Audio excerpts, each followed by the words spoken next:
What she didn't know was that the man she helped by the roadside was hiding a big secret. A secret that would shake her world. Adaora was a young billionaire lady living in the heart of Lagos. She had everything: money, power, beauty, but she also had loneliness. People only wanted her for her money, not for who she truly was. One evening, Adaora sat alone in her big, quiet living room. She was just 33 years old. Kura leaned back and closed her eyes. A tear rolled down her cheek. She wiped it quickly. "What's the use of all this money?" she said softly. "If I come home to silence." She believed no one could buy love. But what Adaora didn't know was that someone was about to enter her life, who would change everything. Her schedule was always packed tight. Her mouth hardly smiled and her voice was sharp like a blade. "That one needs a man," one of her coworkers once said. Another lady answered, "That woman is in a relationship with her career." But they were wrong. They didn't know the truth. Adaora cried alone. Another blind date. Chidinma didn't hide her smile. "His name is Ikenna. He works in tech." "That's all I'm saying," Chidinma added softly. "Just talk. Love comes when you least expect it." Adaora gave a dry laugh. If love is really coming, it must have gotten stuck in traffic. Her chest went cold. She picked up her phone and slowly answered. "Hello," she said. "Hi, good evening." "This is Ikenna," the man said with a deep, calm voice. "Your mom gave me your number." Adaora forced a small smile. She told me Adaora didn't want to go. This was already her 5th date this month, and none of them had worked. She didn't even wear a lot of makeup. Adaora sat alone at the restaurant table. She was wearing a simple navy dress. "Adaora, please don't be quick to judge this one," Chidinma had said. Adaora whispered to herself, "A good man shouldn't be late." Another minute or two, the waiter said, "Would you like a drink while you wait?" Adaora smiled weakly. "No, thank you." "He'll be here." Just when she thought of leaving, Ikenna walked in. Adaora watched as he walked toward her table. He wore a simple sky blue shirt and plain black trousers. Shoes were not shiny. They looked like he didn't panic to impress anyone. He got to the table and smiled. "Good evening, Adaora. I'm really sorry I'm late." Adaora nodded slowly. 8 minutes late, Kana said. "The boat driver took a wrong turn and I didn't want to call while in traffic. I like giving people full attention." She sounded calm. "Thank you for waiting," he added as he pulled out the chair and sat. Adaora looked at him properly. His shirt wasn't expensive, but it had something else. Peace sat on his face like a friend, so he began. "How was your day?" Adaora blinked. No one had asked her that in a long time. "I'm good," she said. Ikenna gave a small smile. She looked at him again. Simple clothes, calm voice, soft eyes, and just like that, Adaora felt something she hadn't felt in a long time. Curiosity. Adaora leaned forward, resting her arms on the table. "So you know about a papa? Not a real estate agent or anything, just curious." Adaora tilted her head. "Most people don't even know that part of the city." Ikenna smiled. "Guess I'm not most people." She stared at him for a moment. He didn't look like someone who read property news. His shirt had a tiny tear near the cuff. He didn't look like someone who had been around big real estate investors. As their conversation continued, Adaora looked at his phone as he placed it face down on the table. Adaora noticed the screen had flashed quickly. She tried not to overthink it, but something felt off. Then the waiter came. "Would you like to order now?" he asked. But Adaora wasn't thinking about food anymore. She was thinking about the phone call and why Ikenna suddenly seemed like a man with secrets. Ikenna smiled and picked up his phone. "Please excuse me for a second," he said, standing up. Adaora wanted to ignore it, but something in her heart told her to follow. She stood up quietly. As she walked closer, she heard him saying, "I know the rent is due. I'll send something tonight." Adaora froze. A baby mama. And yet he sat across from her, acting like a kind, simple man. Adaora's heart began to beat fast. She had been played again. Adaora turned around quickly and walked back to their table. She sat down and waited. 2 minutes later, he returned. Where were we? Adaora didn't smile. She stood up slowly. Who was that on the phone? Work. Nothing serious. Adora's voice was quiet but firm. I heard you. Akena's smile vanished. What? I followed you, she said. I heard everything. No sound came out. He looked like a small boy who was caught stealing meat from the pot. A good man. A simple man with a kind smile. Akena reached out. I didn't mean to lie. I liked you. Didn't want to scare you away. She stepped back, her face unreadable. I feel sorrier for myself because I almost believed you. Other people in the restaurant had started looking their way. Akena looked down, but Adaora didn't care anymore. She picked up her bag, held her head high, and walked out the door. Her heels hit the floor like thunder. The next morning, Adaora walked into a shopping mall in Lekki to pick up some things for the weekend. She still felt upset from what happened with Akena the night before. Her heart was heavy. Her face looked tired. As she stepped out of the mall with 2 small bags in her hands, she saw a man. He looked rough and dirty. His clothes were torn. His face had dust on it, but it wasn't his appearance that stopped hurt, was his eyes. He wasn't stretching his hand. He just sat there, watching people pass by like he wasn't even there. Adaora stood still. Something about him made her heart pause. She couldn't explain it. She slowly walked up to him. The man didn't move. He didn't speak. He just looked at her. Adaora reached into her bag and pulled out some Naira notes. She squatted beside him and placed the money in his hand. I don't know who you are, she said softly, but take this. Buy something to eat. The man nodded without saying a word. Adaora turned and walked back to her car, but she kept looking back. There was something about that man. The next day, she went back to the same spot. Her eyes scanned the pavement. But he wasn't there. She looked left and right. Just when she was about to go back to her car, she spotted him. Ebuka sat under a tree. Not far from the entrance, his eyes were closed. His hands were on his lap. Looked like someone deep in thought. Then he heard soft footsteps. He opened his eyes slowly. Adaora stood in front of him, holding 2 drinks. Didn't know which. One you'd like, so I brought both, she said, handing him one. Ebuka blinked, surprised. Thank you. They sat on the bench quietly for a while. People walked by, cars drove past, but they stayed quiet. It was calm. Then Adaora broke the silence. My name is Adaora, she said. He looked at her, sipped the juice slowly, then said, Most people don't even look at me. Why are you different? Adaora took a breath. Because I know how it feels to be invisible. People see my clothes, my work, but they don't see me. Ebuka looked down. Life wasn't always like this for me, he said quietly. I used to have a job, a house, hope. Adaora looked at him with new eyes. Behind the dirty clothes and quiet voice, there was more. That weekend, Adaora sat in her car outside the same tree. Ebuka was there again. She handed him a small pack of food. He smiled, grateful. Then Adaora sat beside him and cleared her throat. I need a favor, she said. Ebuka looked up, confused. A favor from me? She nodded. I need someone to come with me to a family event. I'll be talking about marriage, children, and all that. Ebuka smiled a little. Typical. His eyes widened. Wait, what? I know it's strange, Adaora said. But I can't go alone again. I just need you to come with me. Look presentable. Smile. Help me get through the day. Ebuka looked down, thinking. I'll pay for your clothes, she added. Ebuka was quiet. His fingers played with the edge of the food pack she gave him.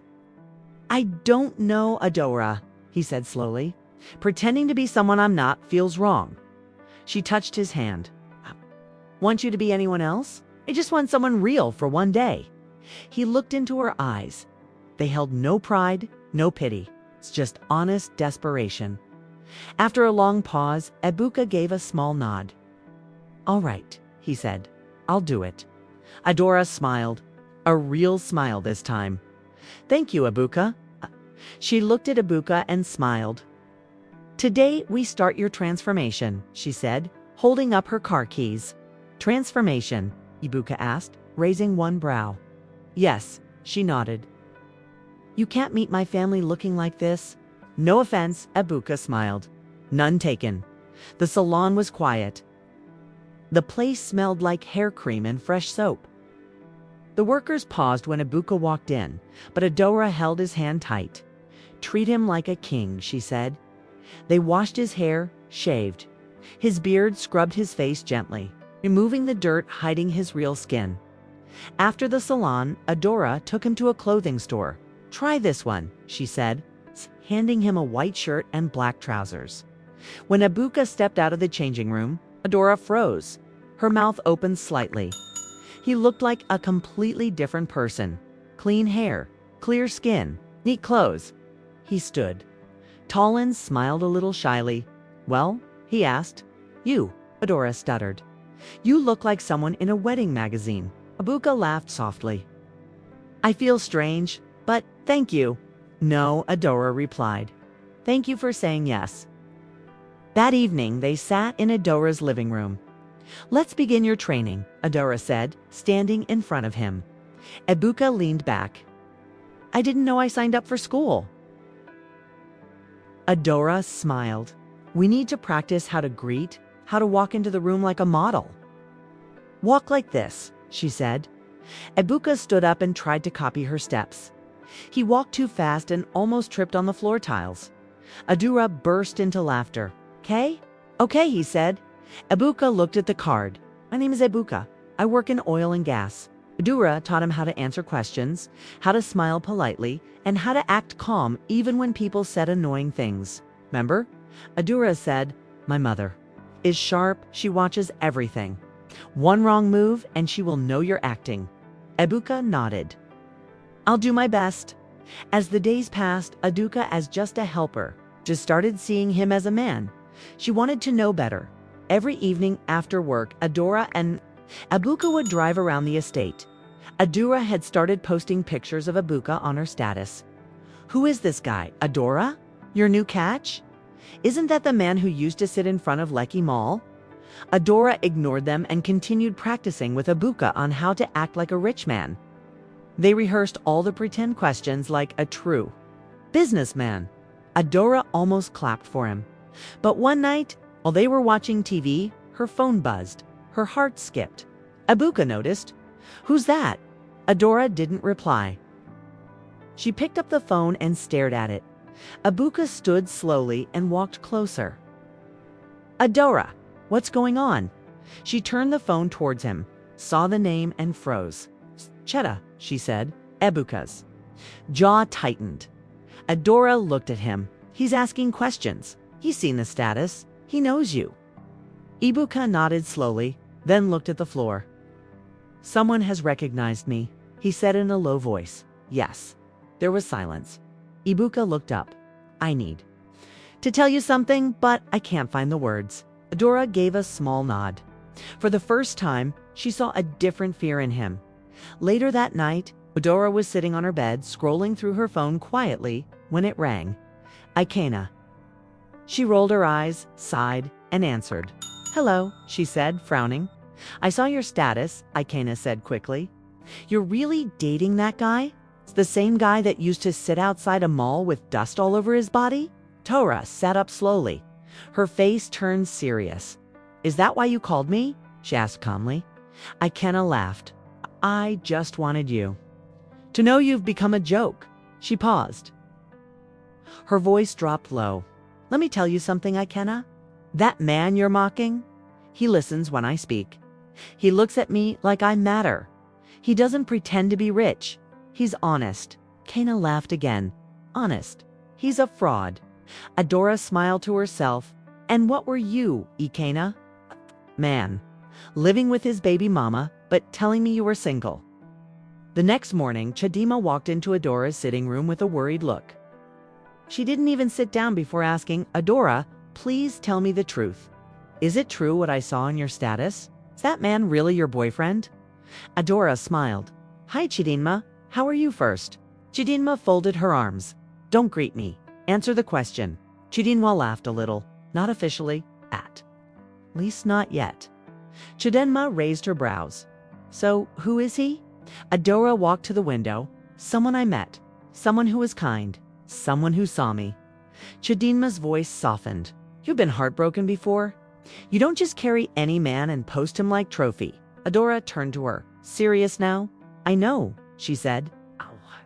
But this feels different. Chidinma was quiet for a moment. I'm not saying don't love Adaora. I'm just saying protect yourself. I am, Adaora said. But sometimes the people who look like they have nothing are the ones with everything. Chidinma finally gave a small smile. Just don't let your heart write a check your head can't pay for. Adaora nodded slowly. I won't. Not this time. Days passed.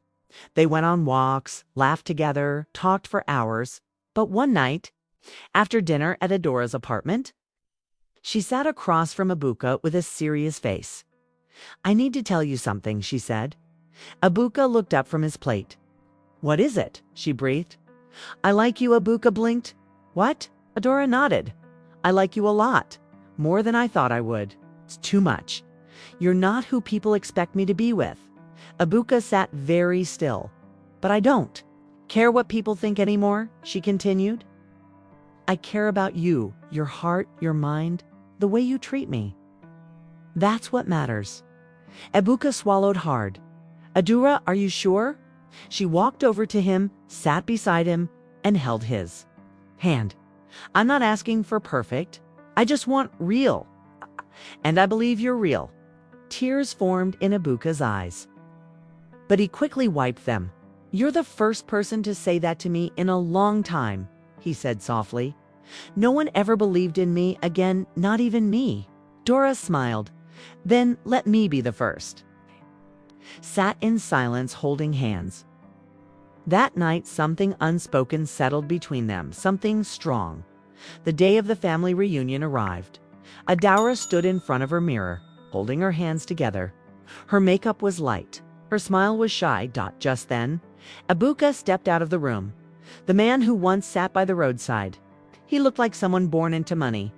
Adaora turned and saw him. She blinked. Ebuka, you look, wow. Ebuka smiled. Let's go make your family believe the story. Adaora smiled back, but deep down, her heart was beating fast.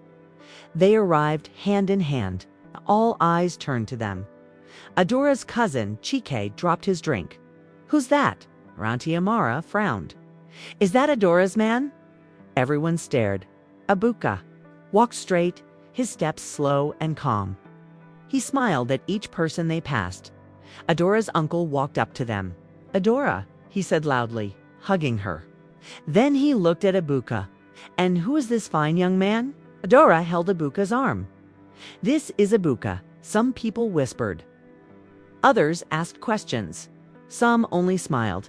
Even her mother, Chidinma, very happy to see her daughter with a man she seemed to like a lot. Ebuka spoke warmly with everyone. His voice was deep and confident as music played and the smell of fried rice and jollof filled the air. Ebuka held Adora's hand as they walked together. Some guests whispered, he doesn't look like him. Adaora smiled but said nothing. Her eyes were on Ebuka. He was standing by the drinks table, talking to Adora's cousin. I believe respect and understanding are the keys to a good home, Ebuka said, his voice calm. Money comes and goes, but peace is everything. Adaora's mother, Chidinma, watched from the side, her eyes soft. The morning after the reunion, Chidinma sat on her balcony, still smiling as she thought about the night. Adaora looked peaceful. Yesterday and the way Ebuka carried himself, calm, warm, kind. She picked up her phone and called Adaora. My dear. Chidinma said cheerfully, I want to invite both of you for dinner tomorrow. Adaora was surprised. Mommy, dinner. Yes, Chidinma replied. I want to know more about this wonderful man that has made you glow like the morning sun. Adaora laughed. Mommy, it's not that serious. It is to me, Chidinma said, and tell him I'm cooking his favorite egusi and pounded yam. Something inside her felt strange. She looked over at Ebuka. who was watching a show on TV. His face was shining with joy at exactly 6 p.m.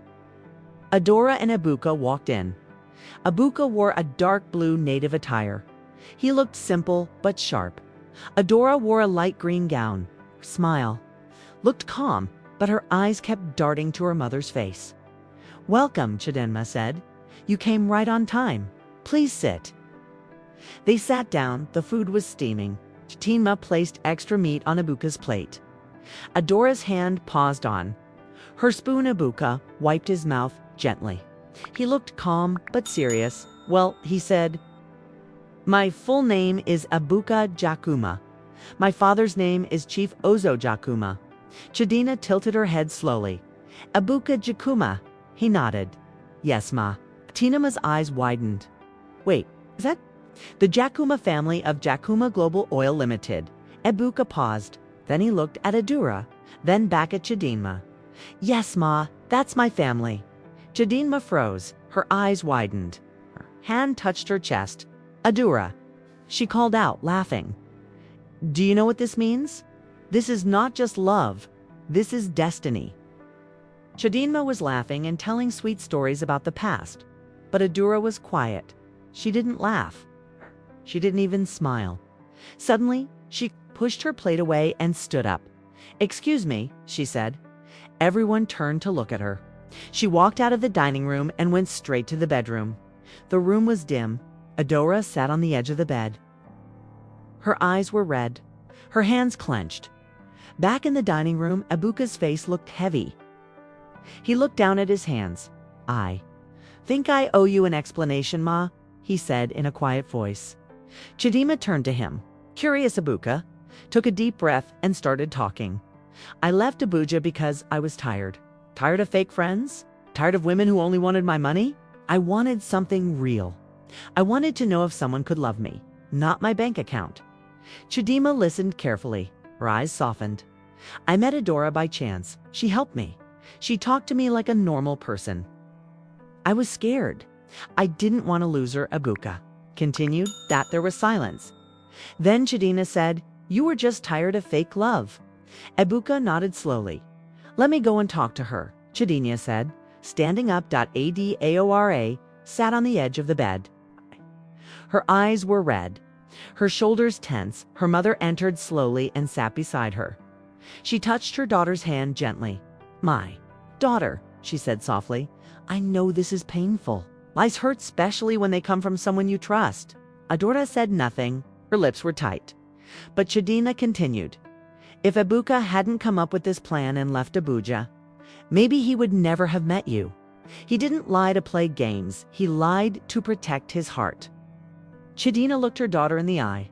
He wanted to see if love without money was real. Adaora finally spoke. Her voice was small. "But he still lied to me, Mom." "Yes, he did," Chidinma said, "and it hurts. But sometimes the truth hides behind fear." Adaora looked at her mother. Her heart was still aching, but a small light of understanding started to shine through her tears. Ebuka sat alone in the living room. His heart was heavy. He didn't know if Adaora would ever speak to him again. Then the room door opened. Adaora stepped out slowly. She stood for a moment, then walked into the living room. Ebuka quickly got up. "Adaora," he said, his voice low and shaky. "I'm sorry, I never wanted to hurt you." Adaora looked at him. "I believed in you," she said. "I trusted what I saw. But what you did, it broke something inside me." Kuka looked down. "I was scared. So many people have used me. They only care about my money or my name. But you saw me like a normal person. You made me feel safe." Adaora took a deep breath. "Ebuka, what you did was wrong. You made me believe something that wasn't true." "I know," Ebuka said quickly. "You have every right to be upset. I didn't want to lose you." Adaora looked away for a moment, then back at him. "I need time. But I'm willing to try again." Ebuka's face lit up. His voice shook with hope. "That's all I'm asking for, just a chance." They stood quietly for a moment. Then Adaora gave a small nod. Weeks passed. Adaora and Ebuka began to rebuild what they had. They started over, slowly, carefully. They talked often. They laughed. They walked around the estate holding hands like they used to. Trust was coming back little by little. Then one sunny morning, Ebuka told Adaora he had a surprise for her. He blindfolded her and drove her to a quiet garden cafe. The table was set. Soft music played in the background. Adaora smiled as she looked around. "This is beautiful," she said. Ebuka held her hand. "Wait," he whispered. He stood up. Then he went down on one knee. Adora's eyes widened. "Adaora," he said gently, "our story didn't start the right way, but it brought me to you. Will you marry me?" Adaora covered her mouth. Tears filled her eyes. She nodded. Double quotes, yes. Guests nearby clapped. Some even wiped their eyes. Ebuka stood up, placed the ring on her finger, and hugged her tightly behind. Then Chidema watched from a distance, her eyes shining with tears. She hugged Adaora and whispered, "My daughter, your father would be proud." Ebuka stood by Adaora all through the day, never letting go of her hand. The smiles on their faces were real-like to people who had walked through fire and come out gold. A few months later, Ebuka opened a charity for homeless youth. He named it New Hope Home. Adaora was by his side every step of the way. People often asked Ebuka why he did it. He would say, "'Cause I was once nothing. But one woman saw something in me." That day, Adaora thought she was helping a poor man. But what she really found was love. And though Ebuka was never truly homeless, he had been broken. Sometimes the ones who look like they have nothing may be the ones who carry the richest hearts. And sometimes, small acts of kindness, like offering water to a stranger, can change your entire destiny.